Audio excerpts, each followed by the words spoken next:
ese byaba byarigeze bibaho kubona umuntu arimo arabivugisha kandi asinziriye? Rimwe na rimwe abantu babonye uwo muntu baraseka cyangwa se bakamusakuriza cyane. Gusa igitangaje iyo umuntu abyutse nta kintu na kimwe aba akibuka.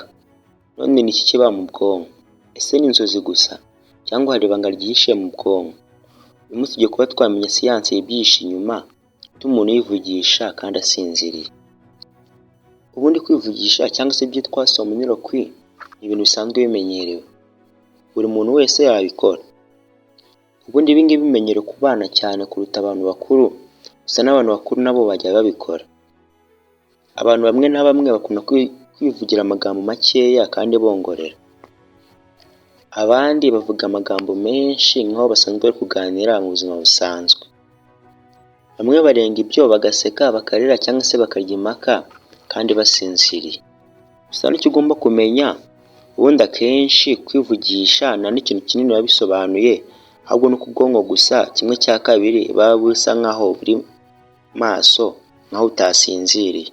Ubundi iyo usinziriye ubwonko bwawe buca mu bice bitandukanye cyangwa se tubyita amastage. Ibice bimwe na bimwe uba utasinziriye neza, ibindi wasinziriye cyane, ndetse ibindi watangiye kugenda urota.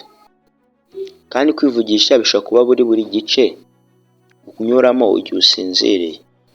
Ushobora kuba wasinzira ahitwa deep sleep, aho ubwonko bwawe butangira kugenda bufungura ibice bijyanye no kuvuga, bityo ukaba washiduka wavuze.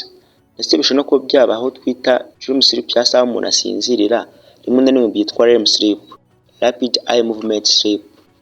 Aha ngaha ni igihe umuntu aba yatangiye kurota, hanyuma rimwe na rimwe bikarenga kurota gusa, umuntu akaba yatangiye kuvuga n'ibyo ari kurota. Wowe tekereza ubwonko nka computer. Tubare nk'aho iyo usinziriye bwa buryo bwo kuvuga muri mikoro bisanzwe muri computer wabufunze. Gusa rimwe na rimwe hari igihe wibeshya cyangwa se sisitemu yapfuye bigashiduka volume yiyongeje. Ibi ngibi rero nabyo bishobora kuba byaba ku bwonko bwawe, ugashiduka wavuze kandi wari witeguye yuko usinziriye utarimo uravuga. Usanga aho ubwonko bwa bundi bumenya yuko hari ikintu uri gukora kitagombye kuba, mbega muri make ubwenge bwawe buba bwasinziriye utabitekerejeho, utari no kumenya ngo iki kiri kuba. Iyi niyo mpamvu akenshi uba utibuka ko hari ikintu runaka wavuze. None ibi kuki biba? Abashakashatsi bagiye bavumbura impamvu nyinshi zituma umuntu ukunda kwivugisha. Ubundi kuba wabura n'ibitotsi bishobora kuba byaba impamvu ihambaye cyane. Ubwonko bwawe bunaniwe, ibitotsi byawe bitangira kubaho nk'aho bidahamye, bityo bikaba byatuma no gusinzira bisa nk'aho bitameze neza, ukaba watangira kwivugisha.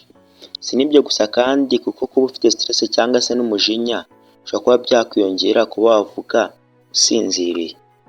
Si n'ibyo gusa, kuko uramutse uri busy cyane bishobora kuba byatuma wivugisha usinziriye, cyane cyane wa muntu ufite ubwonko buhugiye ku bintu runaka. Ese kandi no kuba ufite umuriro cyane cyane ku bana bishobora kuba byatuma utangira kwivugisha. Uretse ibyo kandi, imiti imwe n'imwe ndetse n'inzoga runaka zishobora kuba zatuma none umuntu yivugisha mu gihe asinziriye. Uretse n'ibyo ngibyo, niba umubyeyi wawe yaravuze runaka yarakuze yivugisha asinziriye, cyangwa se umwe mu miryango yawe nawe bishobora kuba byakujyaho, ukaba mwagenda muhererekanya ibisekuru n'ibisekuruza. Amakuru meza ni uko ibi ngibi ntacyo bitwaye, ndetse abantu benshi ntabwo baba bakeneye imiti kugira ngo ibi ngibi bigende. Icyiza gusa ni ugusinzira bihagije, kugabanya stress no kuryama igihe cya nyacyo, ndetse kandi buri gihe kingana, kandi no kwirinda kugenda ugira igihe cyo gupanika, ugira ubwoba, cyangwa se gutangira kugenda wivugisha mbere y'uko usinzira. Njye nari iFabrics, icyo tubwira muri comment.